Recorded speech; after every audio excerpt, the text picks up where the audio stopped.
Buongiorno a tutti. Siamo in pochi questa mattina, no? Troppo presto. Stanno arrivando.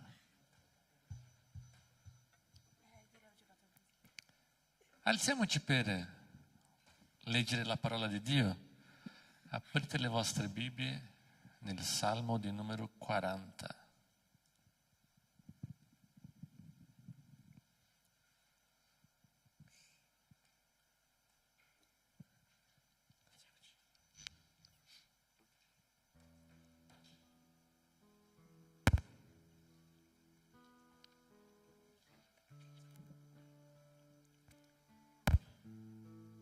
Salmo 40 dice così: Io ho pazientemente aspettato l'Eterno. Egli si è chinato su di me e ha ascoltato il mio grido. Egli mi ha fatto uscire da una fossa di perdizione, dal pantano fangoso.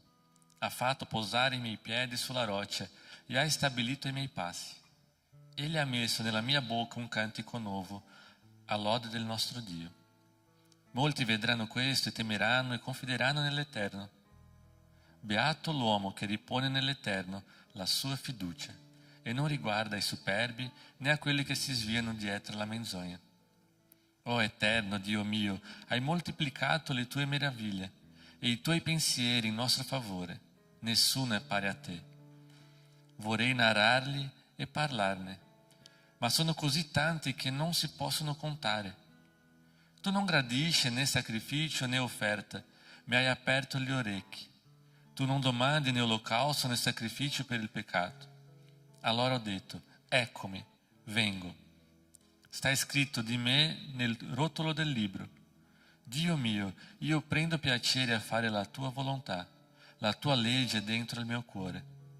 Io ho proclamato la tua giustizia nella grande assemblea. Ecco, io non tengo chiuse le mie labbra, tu lo sai, o Eterno. Non ho tenuto nascosta la tua giustizia nel mio cuore, ho raccontato la tua fedeltà e la tua salvezza. Non ho celato la tua benevolenza, né la tua verità alla grande assemblea. Tu, o Eterno, non rifiutarmi la tua misericordia.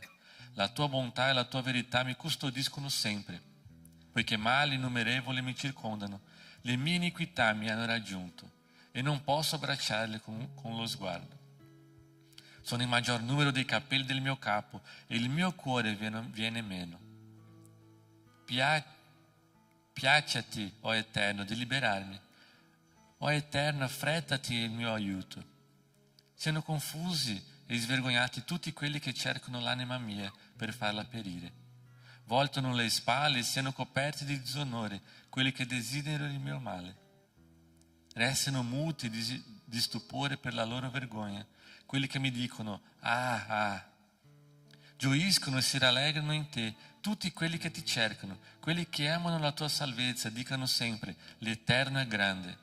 Quanto a me, io sono misero e povero, ma il Signore ha cura di me. Tu sei il mio aiuto e il mio liberatore. O Dio mio, non tardare.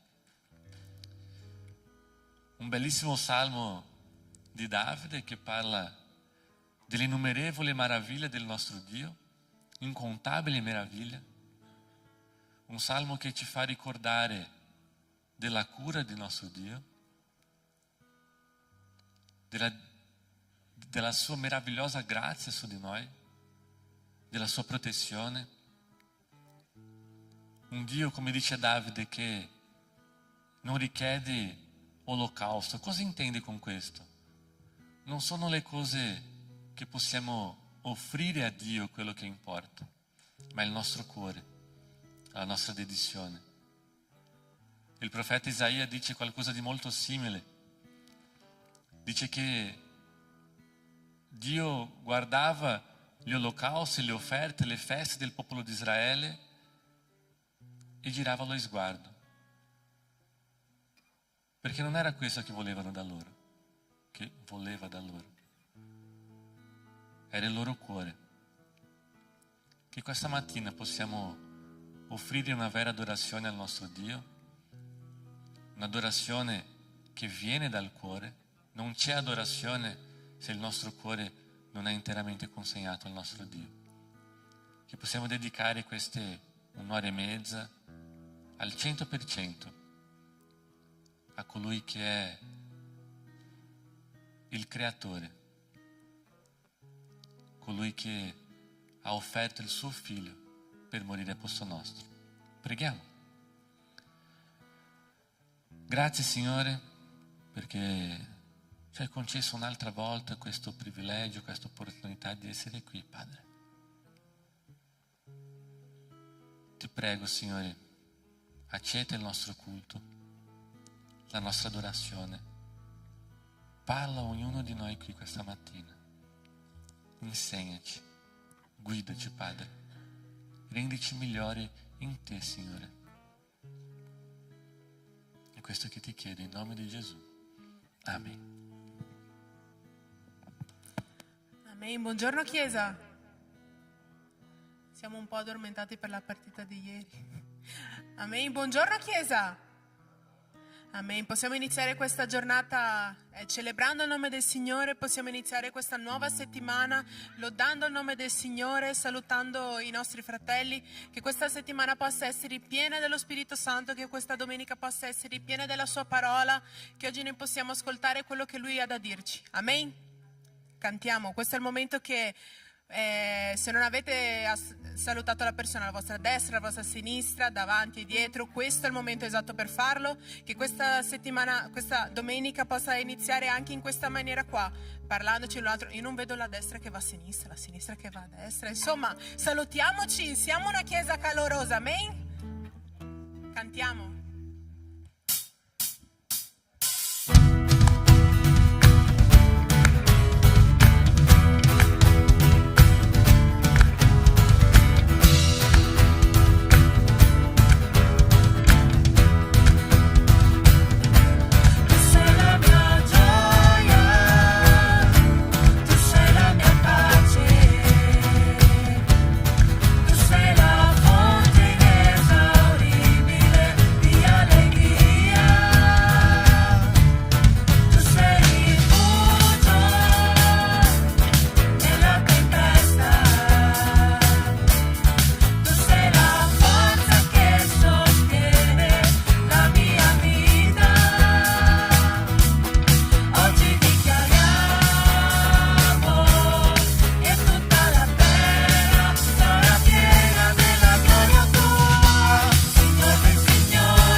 oggi ti adoriamo, accoglici nel tuo amore, hai lavato i nostri cuori, ci hai donato il tuo perdono, e per questo noi offriamo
deserto Mosè, dammi un cuore come Davide, sei la mia difesa, affronterò i giganti con fiducia in te.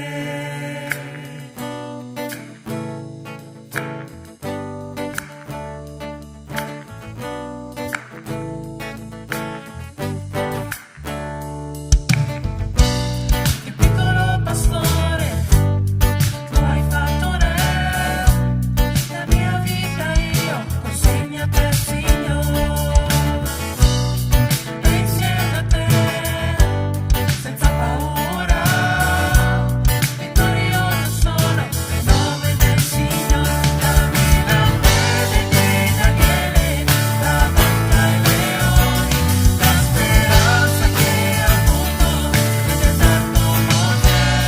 Dammi un cuore come Davide, sei la mia difesa, affronterò i giganti con fiducia in te. Dammi la fede di Daniele davanti ai leoni, la speranza che ha avuto nel deserto Mosè. Dammi un cuore come Davide, sei la mia difesa, affronterò i giganti con fiducia in te. Alzerò la voce, griderò e poi lo loderò, il suo nome solo innalzerò. Gesù, Gesù, alzerò la voce, griderò e poi lo loderò, il suo nome solo innalzerò. Gesù, Gesù, alzerò la voce, griderò e poi lo loderò, il suo nome solo innalzerò.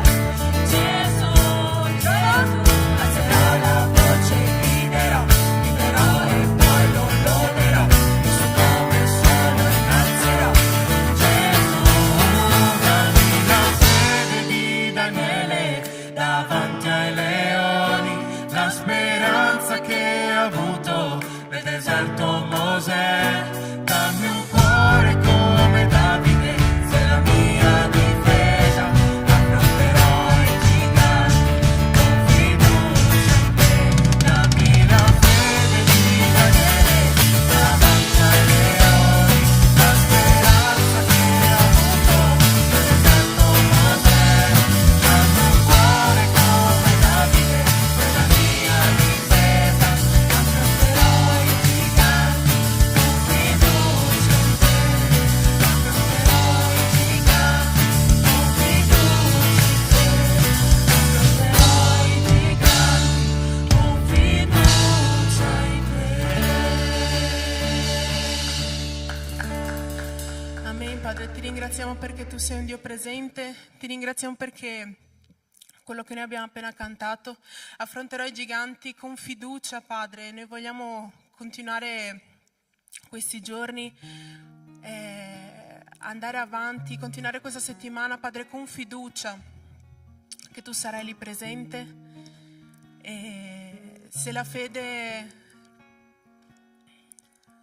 se ne fossimo sicuri di quello che facciamo, se ne fossimo sicuri dei prossimi passi, se saremmo sicuri del domani, non si chiamerebbe fede, sarebbero sicurezze. E la fede non è questo, Padre. Noi, Padre, ti ringraziamo perché noi crediamo in un Dio in cui possiamo aver fede. Noi crediamo in un Dio che sappiamo che ci sarà, abbiamo fede che ci sarà, abbiamo certezza, Padre, che ci sarà, anche se noi non lo vediamo, anche se è il domani noi non lo sappiamo, Padre, ma noi sappiamo che tu vogliamo aver fede, anzi che tu sarai con noi. Ti ringraziamo per le 1000 risposte, ti ringraziamo per le 1000 dimostrazioni d'amore che tu hai avuto verso di noi, Padre. Ti ringraziamo per le 1000 volte che tu ci hai sostenuto, Padre. Ti ringraziamo perché tu ci sei sempre stato. Ti ringraziamo nel nome santo di Gesù, e che chi lo stia cercando questa mattina possa trovarlo, nel nome santo di Gesù. Amen.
Padre, che tu possa riempire i nostri cuori, che la tua presenza possa essere qua tangibile, Padre. Ti prego di guarire chiunque sia ferito, ti prego che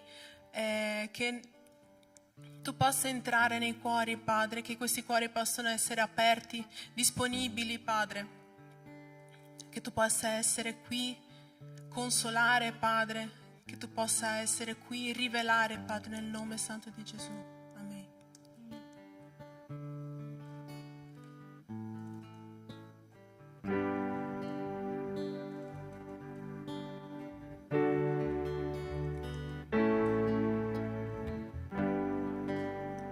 L'atmosfera cambia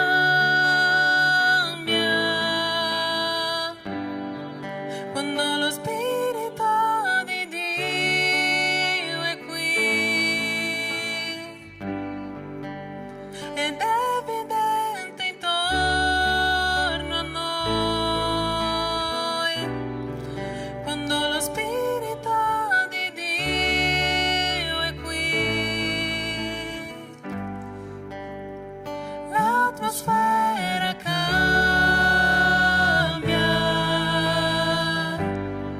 quando lo Spirito di Dio è qui ed è evidente intorno a noi quando lo Spirito di Dio è qui.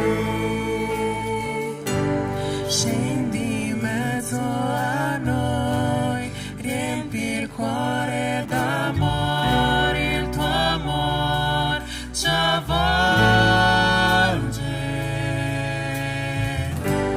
Ci riuniamo per te, per incontrare il tuo amor ci avvolge.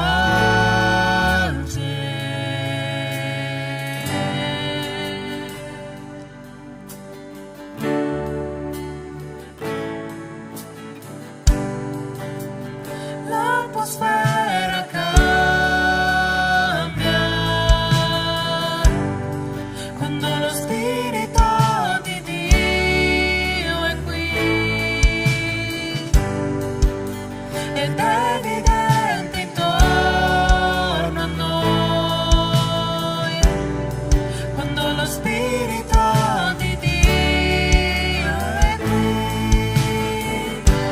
Scendi in mezzo a noi, riempi il cuore d'amore, il tuo amor ci avvolge.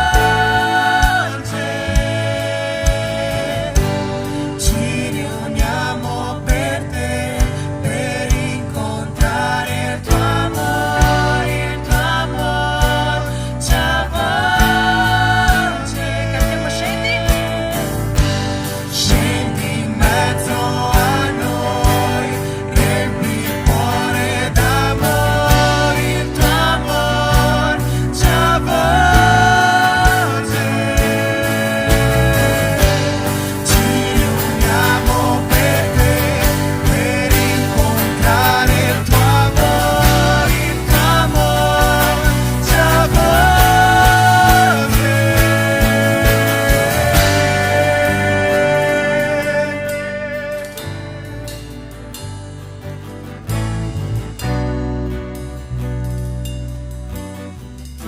Che lo Spirito Santo possa scendere in mezzo a noi, venire e che noi possiamo sentirlo, che la parola di Dio possa essere una parola viva nella nostra vita, non soltanto una storia che è venuta, non soltanto un qualcosa che ci raccontano, ma che noi possiamo sentire Dio in terra, come Lui è sceso. Lo Spirito Santo è venuto non per far sì che Lui sia seduto su una sedia a prendere polvere, non per far sì che la sedia si riscaldi, ma che il nostro cuore venga riscaldato, che il nostro cuore, la nostra mente sia rinnovata. E questa mattina noi possiamo continuare a cantare: vieni in mezzo a noi Santo Spirito, ma dirlo col cuore, parlare col Signore direttamente, faccia a faccia, perché non abbiamo bisogno di intermediari. Lo Spirito Santo è venuto così che noi potessimo parlare direttamente con Lui, così che noi potessimo conoscerlo veramente, per non avere bisogno di qualcuno che sia un interprete. Noi possiamo parlare direttamente con lo Spirito Santo, parlare direttamente con Dio.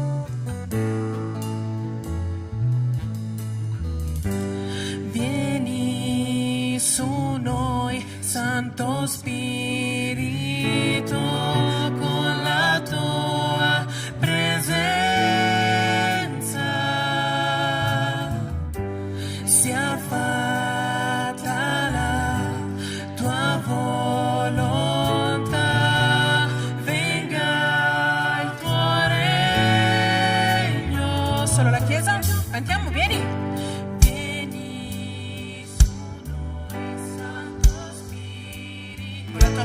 presenza.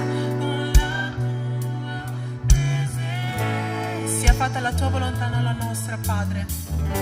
Sia fatta la tua volontà, venga il tuo regno.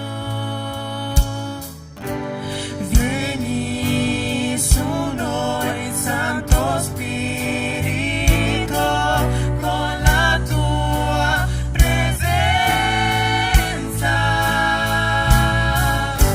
Sia fatta la tua volontà, venga il tuo regno. Di nuovo,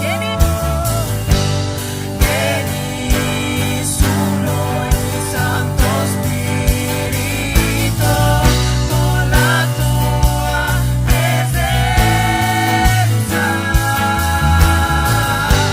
Sia fatta la tua volontà, venga il tuo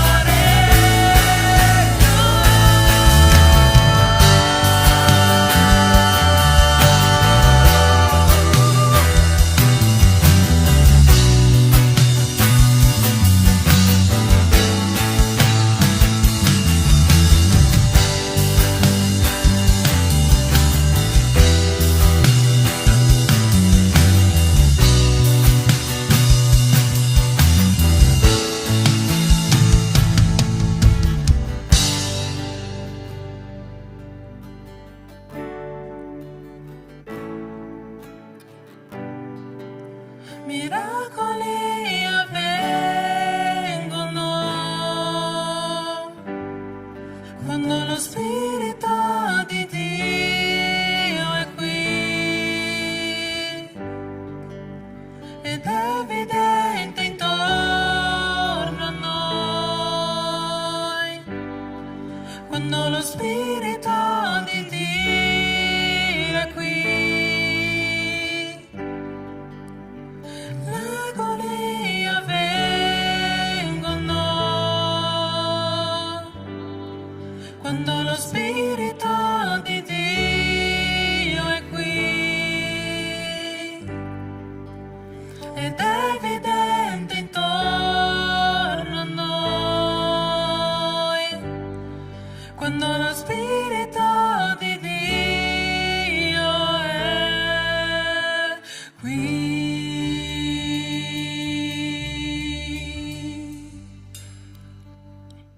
Padre, che tu possa continuare a parlare ai nostri cuori. Ti prego di usare il predicatore affinché la tua parola venga chiara alle nostre orecchie, Padre, che sia chiara per comprenderla, Padre, che lo Spirito Santo possa fare da interprete se c'è bisogno. Nel nome santo di Gesù, che la tua parola possa trasformarci, possa cambiare il nostro essere, Padre, come tu vuoi, nel nome santo di Gesù. Amen.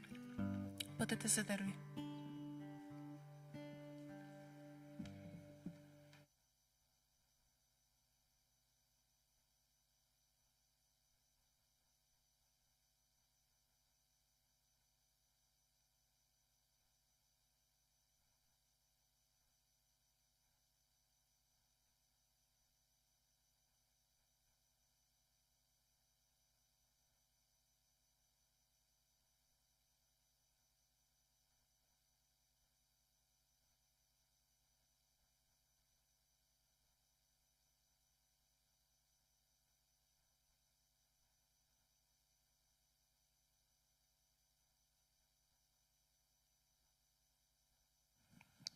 Buongiorno, per chi non era ancora arrivato. Ogni volta che vengo a Treviso mi sembra che ci sono meno persone. Inizio a pensare che sto spaventando. Un paio di settimane fa, forse circa un mese, sono stato qui e vi ho detto che a Padova abbiamo iniziato una serie di predica sul Vangelo di Marco. Darò continuità. Purtroppo, se non sbaglio, abbiamo saltato qui a Treviso una predica, una o due prediche, una credo. A Padova siamo più corretti, quindi cercherò di dare un po' il contesto, ma questa mattina vedremo il testo di Marco capitolo 2, versetti da 1 al 12. Aprite le vostre Bibbie, seguitemi con la lettura. Marco capitolo 2, da 1 al 12. Dopo alcuni giorni Gesù entrò di nuovo a Capernaum. Si sebbe che era in casa e si radunò tanta gente che neppure lo spazio davanti alla porta la poteva contenere. Egli annunciava loro la parola. E vennero a lui alcuni con un paralitico portato da 4 uomini. Non potendo farlo giungere fino a lui a causa della folla, scoperchiarono il tetto della parte dove era Gesù. E fattavi un'apertura, calarono il lettuccio sul quale giaceva il paralitico. Gesù, veduta la loro fede, disse al paralitico: figliolo, i tuoi peccati sono perdonati. Erano seduti là alcuni scribi e ragionavano così in cuor loro: perché costui parla in questa maniera? Egli bestemmia. Chi può perdonare i peccati se non uno solo, cioè Dio? Ma Gesù capì subito con il suo spirito che essi ragionavano così dentro di loro e disse: perché fate questi ragionamenti in vostri cuori? Che cosa è più facile dire al paralitico: i tuoi peccati sono perdonati? Oppure alzati, prendi il tuo lettuccio e cammina. Ma affinché sappiate che il Figlio dell'uomo ha sulla terra autorità di perdonare i peccati, io dico, disse al paralitico: alzati, prendi il tuo lettuccio e va a casa tua. Ed egli si alzò e preso subito il lettuccio se ne andò via in presenza di tutti, sicché tutti si stupivano e glorificavano Dio dicendo: una cosa così non l'abbiamo mai vista. Preghiamo. Padre, vorrei chiederti di aiutarci a comprendere la tua parola, Signore. Illuminaci affinché i tuoi insegnamenti possano entrare in quel nostro. È questo che ti chiedo, in nome di Gesù. Amen. Bene, è passato come ho detto, un po' di tempo del brano precedente. Il brano subito precedente a questo sono i versetti 40-45 del capitolo 1. Leggerò e poi vi darò un po' il contesto per sapere cos'è che Marco sta cercando di trasmettere. I versetti 40-45 del capitolo 1 dice: venne a lui un lebbroso e buttandosi in ginocchio lo pregò dicendo: se vuoi tu puoi purificarmi. Ed egli, impietandosi, stese la mano, lo toccò e gli disse: lo voglio, sii purificato. E subito la labbra sparì da lui e fu purificato. Gesù lo congedò subito dopo averlo ammonito severamente e gli disse: guarda di non dire nulla a nessuno, ma va, mostrati al sacerdote, offri per la tua purificazione quel che Mosè ha prescritto, e questo serva loro di testimonianza. Ma quello, appena partito, si mise a proclamare e a divulgare il fatto, tanto che Gesù non poteva più entrare apertamente in città, ma se ne stava fuori in luoghi deserti, e ad ogni parte la gente accorreva a lui. Il testo dice che Gesù ha curato un uomo che aveva la lebbra. E questo testo parla non solo della cura, ma soprattutto della santità. Quella malattia faceva con che le persone che la avevano diventasse impura cerimonialmente. Cioè non poteva entrare al Tempio, non poteva glorificare a Dio nei riti normali del popolo ebreo, non poteva neanche vivere in mezzo a loro, doveva essere proprio cacciato dalla città, vivere in un luogo non solitario, perché ogni tanto queste persone che avevano la lebbra si radunavano tra di loro per vivere insieme, ma lontano dalla famiglia, lontano dagli amici, non potevano avere contatto con altre persone. Questo era quello che la lebbra in modo generale non significa che era esattamente la lebbra, ma è un termine per dire delle malattie di pelle contagiose. Queste persone che diventavano impure dovevano seguire anche un rito poi di purificazione. Era una cosa pesante per loro, veramente pesante. Un altro aspetto è che chiunque toccasse una persona che aveva lebbra, anche questa persona diventava impura davanti a Dio. E Gesù, che non serviva a toccare le persone, e infatti non troviamo molto spesso nella parola di Dio quando Gesù decide di toccare le persone per curare, ci sono alcuni casi, ma non tutti. In questo caso Gesù apposta ha voluto toccare quell'uomo, toccare una persona che non poteva essere toccata. Ma non è stato Gesù a diventare impuro, anzi quell'uomo è stato purificato. Lui non ha chiesto a Gesù curami, ma purificami. E Gesù lo ha fatto. Questo aspetto della lebbra e dei riti di purificazione e tutto quanto avevano un aspetto sociale e anche sanitario, ma c'era soprattutto un aspetto pedagogico, serviva per insegnare qualcosa al popolo. E cos'era? L'intuito era insegnare al popolo riguardo alla santità di Dio. Cosa vuol dire? La corruzione umana, dopo la caduta, la corruzione non solo dell'uomo, ma di tutto il mondo, ci ha allontanato da Dio. L'intuito con questi riti di purificazione era dimostrare la situazione dell'uomo, di impurità dell'uomo e la necessità dell'uomo di essere purificato per presentarsi davanti a Dio. Una purificazione che poi non può essere eseguita da noi, ma deve essere eseguita da qualcun altro, deve essere eseguita da Dio stesso. C'è una frase di un teologo, R.C. Sproul, molto conosciuto, nel suo libro La santità di Dio, dove lui ci dà un esempio molto chiaro di cosa vuol dire questo. La sua frase è: il peccato non è misurato solo attraverso l'atto commesso, ma dalla santità di colui contro chi è stato commesso. Di nuovo, il peccato non è misurato solo attraverso l'atto commesso, ma dalla santità di colui contro chi è stato commesso. Cosa vuol dire? Anche tra virgolette, il più piccolo peccato, davanti alla santità di un Dio che è infinitamente santo, merita la condanna eterna. Questo è grosso. Il nostro Dio è così santo che il minore dei peccati è già un'affronta punibile con la morte o con la condanna eterna. La necessità dell'uomo di essere purificato è dovuta alla santità del nostro Dio.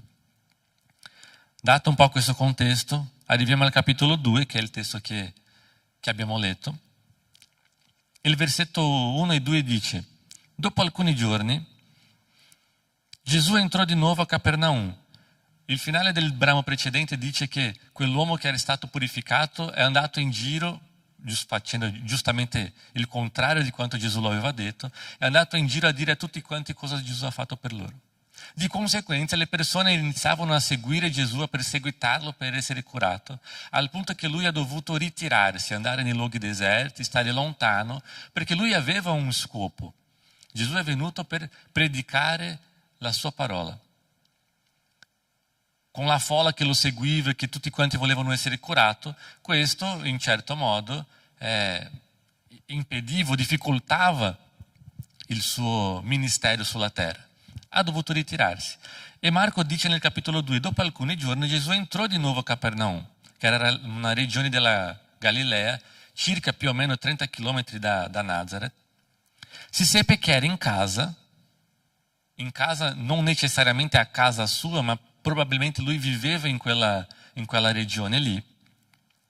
E si radunò tanta gente che neppure lo spazio davanti alla porta poteva contenere. Egli annunciava loro la parola. Gesù era lì che predicava, giustamente quello che ho detto, era il suo principale scopo, era il suo ministero. E c'è un piccolo dettaglio, una piccola parentesi, mi piace aprire le parentesi durante la predica. A volte siamo tentati a inserire certi aspetti nei nostri culti o nelle nostre chiese per cercare di attirare le persone. Magari una lode un po' diversa, un calendario pieno di eventi. Cerchiamo di prendere cose che sono comuni al mondo e portare all'interno della Chiesa affinché le persone si sintano al loro agio qui in Chiesa. Questo è un fenomeno che capita sempre di più, soprattutto in quelle chiese, nelle cosiddette mega church, le chiese molto grandi. E alla fine con queste cose funziona. A un certo punto le chiese si riempiono. Ma quale genere di persone arrivano in questi casi? Forse il 90% di queste persone sono i credenti consumatori, i credenti consumatori. Quelli che vengono in chiesa per consumare qualcosa, per ricevere qualcosa, per sentirsi bene e rimangono lì finché tutto va bene per loro. Poi, al momento in cui alcune cose iniziano a non soddisfarli, iniziano anche le lamentele, le critiche e poi inevitabilmente queste persone si allontanano. Perché? Perché non sono venuti a servire, sono venuti per essere serviti, per consumare, per ricevere qualcosa. Il testo dice che quella casa era così piena al punto che neanche quelle persone che riuscivano a guardare all'interno della casa, stanno nelle vie davanti alla porta, riuscivano più a contenerli. E cos'è che Gesù faceva? Predicava. Quello che può veramente produrre frutti all'interno della Chiesa non è cercare di adattare la Chiesa alle aspettative delle persone, ma essere fedele alla parola di Dio. Chiudo questa parentesi. Il versetto 3 dice: e vennero a lui alcuni con un paralitico portato da 4 uomini. Non sappiamo esattamente in quanti erano, il testo dice alcuni, ma che 4 di loro portavano un paralitico. E questo brano è un brano molto conosciuto, forse il più utilizzato per parlare dell'amicizia. E ci sono tante cose in questo brano che possono essere imparate riguardo all'amicizia, ma non è il tema principale. Cerchiamo di immaginare la scena. Mi piace immaginare, quindi fate anche voi insieme a me un esercizio di immaginazione. Come erano fatto? Anzi, leggiamo il versetto 4. Non potendo farlo giungere fino a lui a causa della folla, scoperchiarono il tetto della parte dove era Gesù e, fattavi un'apertura, calarono il lettuccio sul quale giaceva il paralitico. Come erano fatte le case della Galilea in quel tempo? Di solito fatte delle pietre locali, pietre trovate in quella regione, insieme a fango, e queste erano le pareti. Il tetto, di solito utilizzavano, come si dice, le trave di legno, sì? Trave, rami, queste cose, coprivano la casa, poi buttavano anche fango di sopra, e questo tetto era solitamente accessibile da una scala esterna. Questa scala era messa alla parte esterna della casa, era possibile salire sul tetto. Questo tetto era così forte da poter supportare che le persone andassero sopra il tetto, se sapevano esattamente dove mettere i piedi, ok? Ma era anche molto facile di scavarlo se serviva. Quegli amici arrivano lì, trovano una casa strapiena, come dicono i giovani, non riescono neanche ad avvicinarsi, perché ricordo, come ha detto il testo, anche davanti alla casa era pieno. Sono venuti, non so se da vicino, Cosa hanno pensato? Ci fermiamo qui? Purtroppo, caro, dovrai rimanere così un po' di più, torniamo domani, forse sarà più vuoto. No. Cosa hanno fatto questi amici? Troviamo un modo. Cerchiamo di salire quella scala portando un lettuccio con un paralitico. La situazione poteva diventare ancora peggio. Hanno salito là sul tetto, hanno scavato il tetto, non ci fermiamo qui. Siamo venuti fin qua, arriveremo fino in fondo. E hanno fatto calare il paralitico.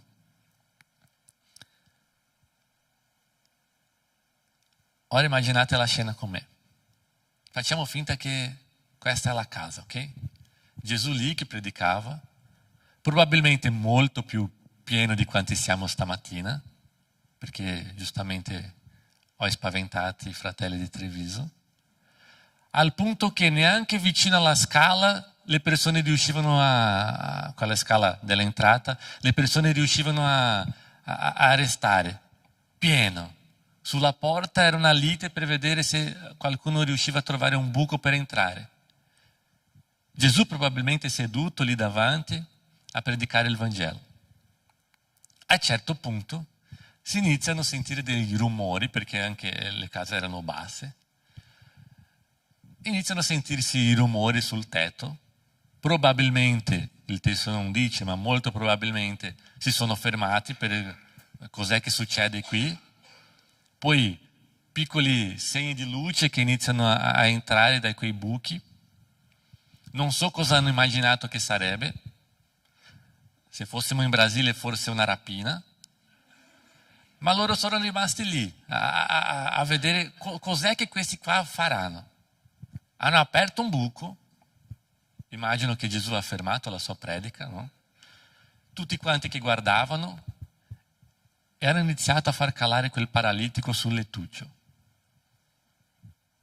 Pazzia. Ma lo hanno fatto. Non volevano fermarsi davanti alle difficoltà. Avevano un scopo, avevano un obiettivo. Aiuteremo il nostro amico. L'hanno fatto scendere. Immagino che gli altri sono rimasti lì che guardavano dal buco cosa Gesù farebbe. Ma se queste cose capitassero a noi qui, oggi, stamattina, quale sarebbe la nostra reazione? Se qualcuno iniziasse a fare un buco sul tetto, cosa faremo? Jonas, come un bravo diacono, probabilmente cercherebbe di salire sul tetto per vedere cosa succedeva. Ragazzi, non potete fare questo. Il testo non dice che qualcuno ha provato a impedirgli di farlo. Io immagino che probabilmente noi avremmo cercato di impedire qualche pazzo di fare un buco sul tetto della nostra chiesa. Ma anche se provassimo a impedirli, o se quegli uomini cercassero di impedire, se le persone che guardavano Gesù, ascoltavano Gesù, io dubito che quegli uomini lì si fermerebbero. Loro volevano portare la loro missione fino alla fine e erano disposti a subire qualsiasi conseguenza pur di farlo. Questo è un insegnamento molto importante. Cos'è che noi saremo disposti a fare per avvicinarsi a Gesù? Se fosse Gesù oggi qui a predicare, non io che spavento, Gesù bello, buono, con le parole a volte dolci, a volte non tanto, e se arrivassimo, la chiesa fosse già piena, guarda che Gesù è tornato e è lì a predicare, cosa saremmo disposti a farle per avvicinarsi a Lui?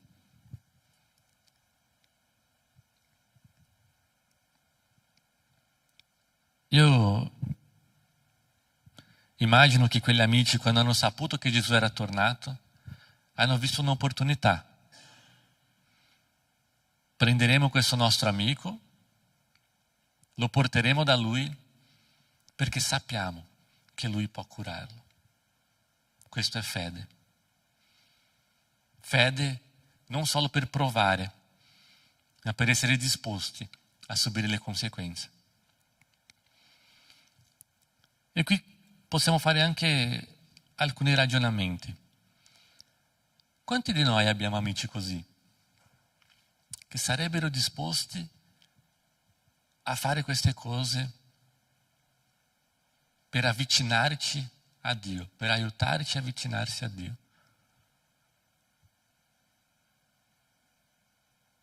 Quanti di noi abbiamo queste persone, questo genere di persone nelle nostre vite? Qual è il tipo di amicizie che abbiamo? Persone che ci avvicinano a Dio, che ci avvicinano a Cristo Gesù, o che ci allontanano, oppure che non servono a niente. Ma possiamo fare anche un'altra domanda: che tipo di amico siamo noi? Noi cerchiamo di aiutare i nostri amici a avvicinarsi a Gesù? O non serviamo neanche a questo? Siamo amici che vogliamo solo trascorrere del tempo insieme? Oppure peggio, allontanare queste persone, questi nostri amici da Dio? Quale tipo di amico siamo e quale tipo di amici abbiamo? La vera amicizia è quella che cerca di avvicinarci a Dio. Quegli uomini volevano solo che il loro amico potesse camminare, ma quello che hanno raggiunto, tra virgolette, perché non è stato un merito loro, è stato ben altro, ben oltre quello che aspettavano. Il versetto 5 dice: Gesù, veduta la loro fede, disse al paralitico: figliolo, i tuoi peccati sono perdonati. E è qui che arriviamo all'argomento centrale del testo. Non è l'amicizia, ma è l'autorità di Gesù di perdonare i peccati. Abbiamo visto nei testi precedenti, mi ricordo che la predica che ho fatto qui, abbiamo visto Gesù che curava e schiacciava demoni.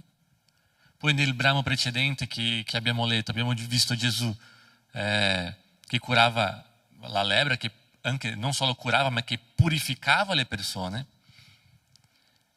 E questa è la prima volta che vediamo Gesù che perdona i peccati. Gesù vide la fede manifestata da loro in quella situazione o in quella azione e perdona i peccati del paralitico. Se la vera amicizia è quella che cerca di avvicinarci a Dio, la vera fede è quella che cerca di aiutare chi ne ha bisogno.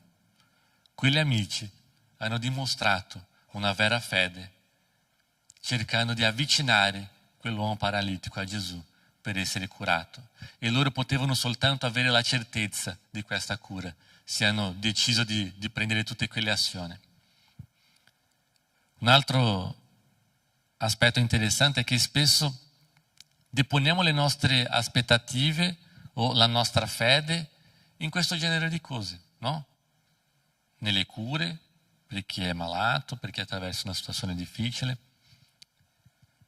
Magari deponiamo la nostra fede nella restaurazione di una relazione, può essere una relazione di matrimonio, può essere una relazione tra amici, una relazione tra fratelli, tra genitori e figli. E rischiamo di dimenticare che il più importante non è quello che Gesù può fare per noi, ma quello che Gesù ha già fatto per noi, che è perdonarci, è purificarci, è renderci giusti davanti a Dio.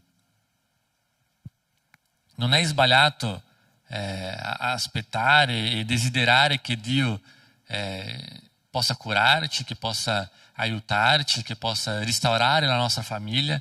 Niente di questo è sbagliato.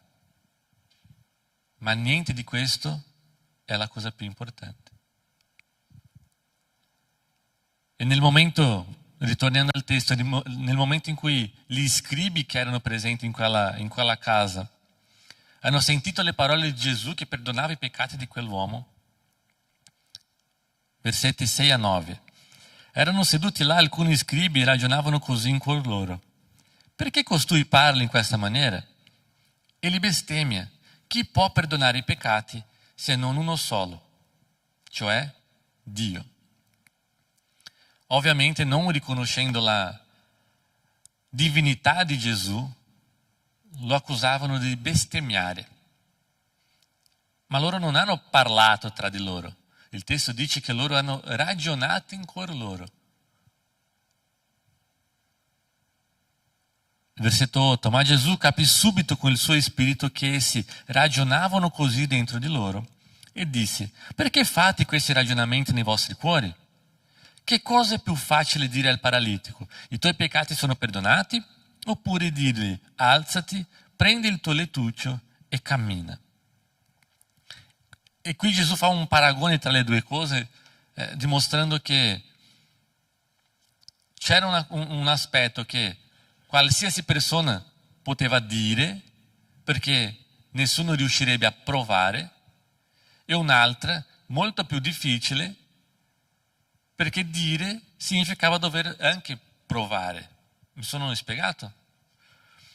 Il paragone che Gesù fa è: chiunque può dire i tuoi peccati sono perdonati, perché alla fine chi lo sa se sono stati veramente perdonati o no. Ma dire alzati e cammina, insomma, ora aspettiamo per vedere se questo camminerà. Molto più facile dire i tuoi peccati sono perdonati, no? Ma per dimostrare la sua divinità, dimostrare la sua autorità, cosa fa Gesù? Ma affinché sappiate che il Figlio dell'uomo ha sulla terra autorità di perdonare i peccati. E qui chiedo una scusa per aprire un'altra parentesi. Gesù qui evoca la figura di Daniele, capitolo 7. E spesso nel Nuovo Testamento sentiamo questa espressione, no? Il Figlio dell'uomo. Cosa vuol dire il Figlio dell'uomo? Daniele 7, 13, 14 dice così: io guardavo nelle visioni notturne ed ecco venire sulle nuvole del cielo uno simile a un figlio d'uomo. Egli giunse fino al vegliardo e fu fatto avvicinare a lui.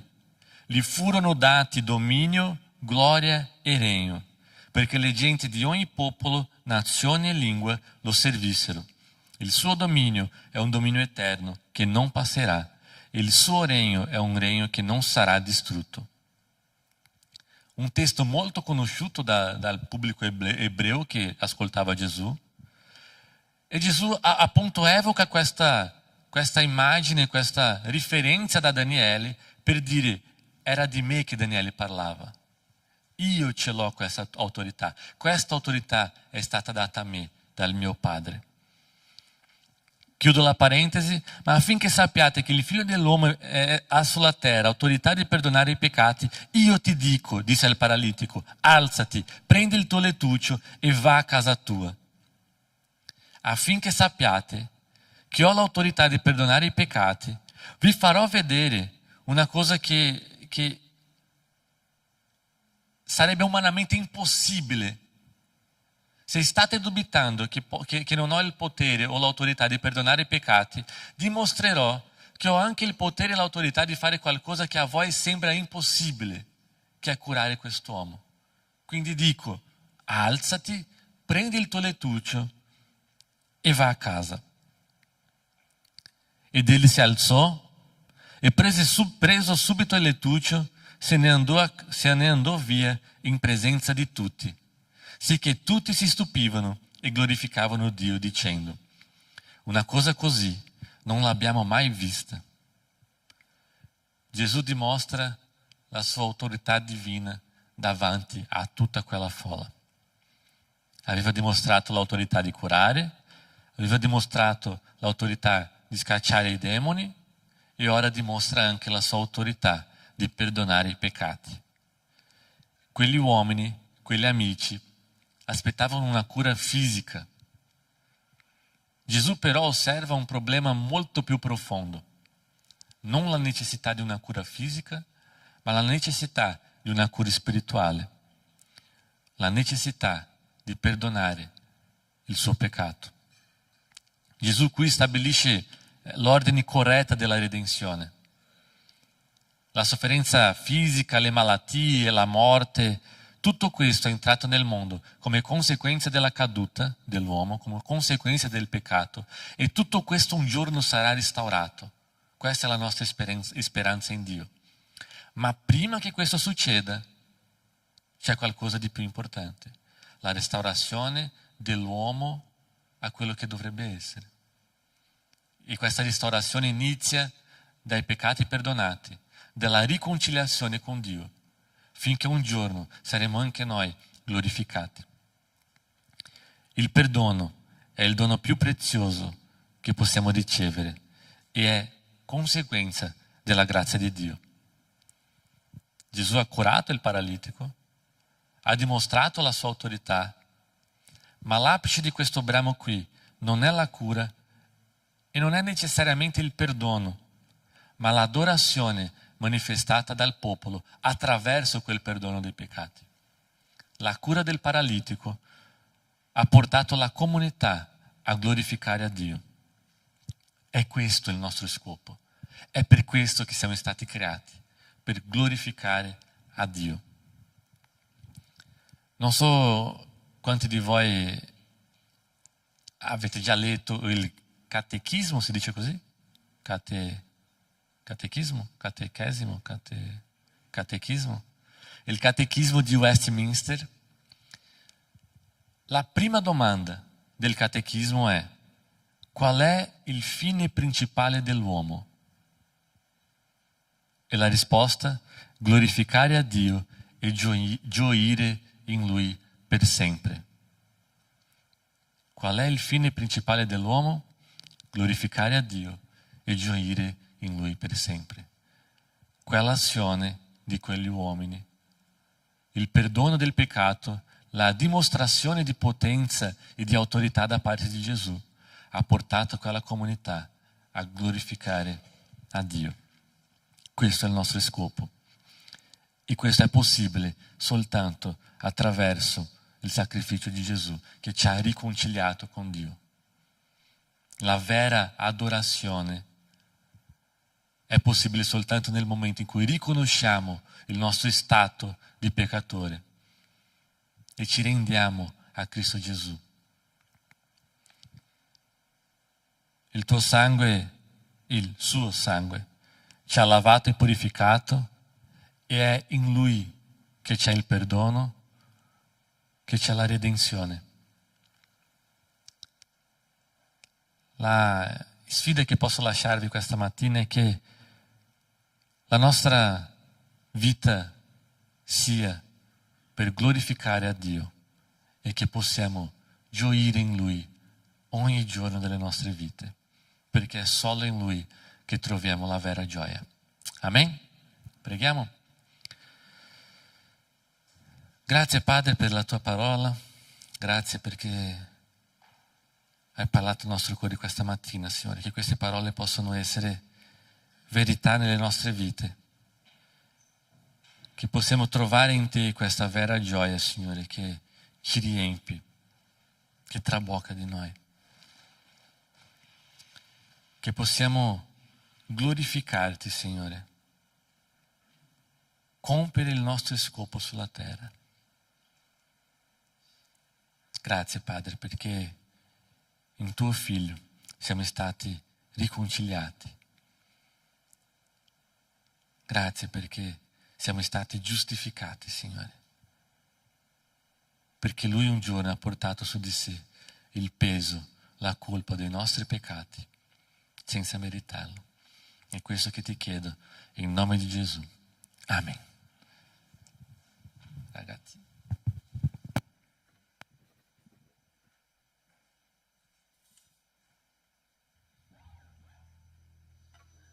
possiamo continuare a lodare il nome del nostro Signore. Questo sarà il momento di decime offerte. E per chi fosse la prima o seconda volta che non sa, sono uno a destra e a sinistra. E che questo possa essere un momento di continuare a lodare, restituire al Signore in parte quello che Lui ci ha donato. E possiamo alzarci in piedi, continuare a lodare il nome del nostro Signore.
Oggi ti adoriamo, accoglici nel tuo amore, hai lavato i nostri cuori, ci hai donato il tuo perdono e per questo noi offriamo a te, Signore, una vera adorazione,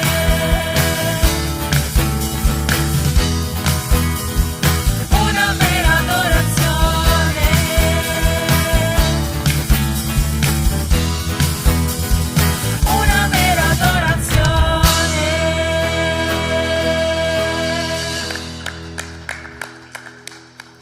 Ti ringraziamo, Padre, per le decime, per le offerte che sono state date, Padre, che tu possa continuare ad essere presente nella nostra casa, che tu possa essere presente, continuare ad essere presente nelle nostre vite in questa settimana, Padre, nel nome santo di Gesù. Amen.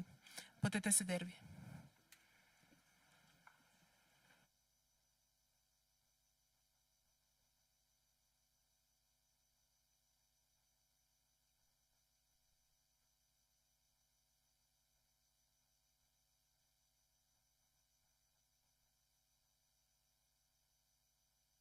Ciao. Gli avvisi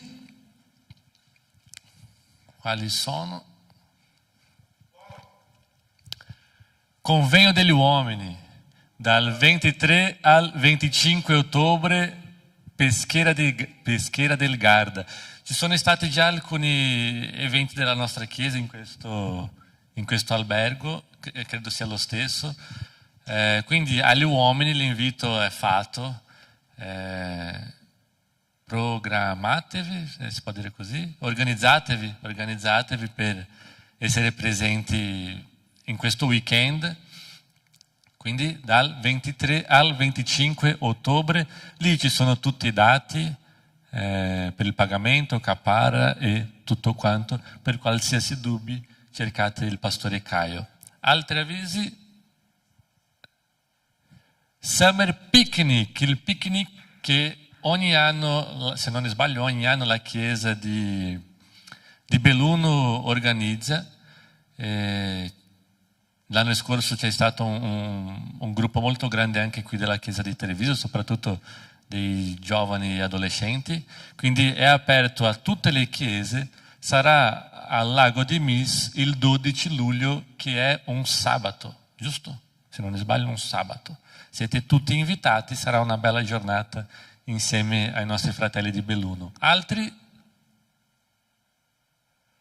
Ministero sociale, questo è un avviso che diamo sempre ai nostri cari fratelli per cercare di aiutare le persone che hanno più bisogno, siano le persone della nostra comunità locale, Treviso, o di altre comunità delle nostre altre chiese, siano le persone che vivono in questa regione e che cerchiamo di dargli una mano attraverso il Ministero di Assistenza Sociale. Perciò se avete qualsiasi cosa, soprattutto alimenti, che potete offrire, che potete donare in modo da poter sostenere queste famiglie, vi chiediamo di aiutarci, darci una mano con questo.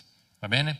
A volte magari qualcosa che per noi è piccolo, è insignificante, ma per qualcun altro farà la differenza. Quindi cerchiamo di essere presenti e non solo con questo, ma non solo donando, ma anche dando una mano ai nostri fratelli del Ministero Sociale, servindo il Ministero Sociale, cercando di sia organizzando le cose, sia sostenendo le famiglie, consegnando. È importante anche partecipare non solo con le donazioni, ma con la presenza.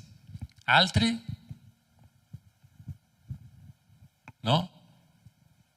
Basta?